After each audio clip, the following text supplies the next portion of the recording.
Hi everyone, my name is Anish, and today in this video I'll talk about my pet that I've kept, and it's a Saint Bernard dog. And I live in India. It's a humid, it's a hot climate, and it's almost end of May.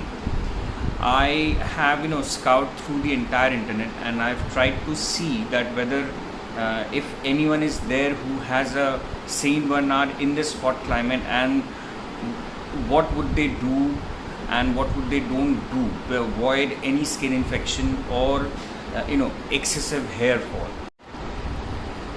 So friends, what my Saint Bernard is 2 years. He's going to be 2 in the month of July this year, and I was hoping that I would document this entire journey of his 2 years and show you what we did right. And since we aren't so-called those dog experts, we along the way we did make some few mistakes, and I just want this entire thing to be there with you guys, to share it with you, so that you can possibly, if you want to keep a Saint Bernard, yes, it is possible, but there are few things you have to keep in mind. So guys, this is my Saint Bernard. He's almost 2 years old and he's extremely sick.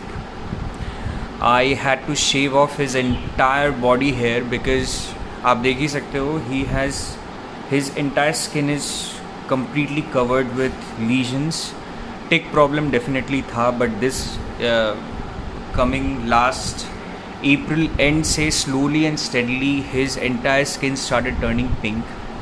He started getting rashes, and I consulted with the doctor as well, and he said that he has fungal infection as well.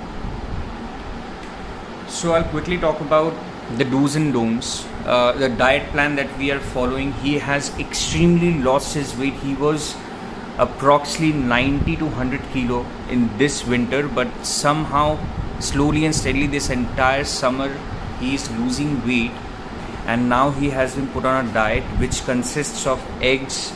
इतने गर्मी में भी अंडा नहीं खिलाना चाहिए, but still we have to feed him because there is no alternative to it. He has to be on a high protein diet.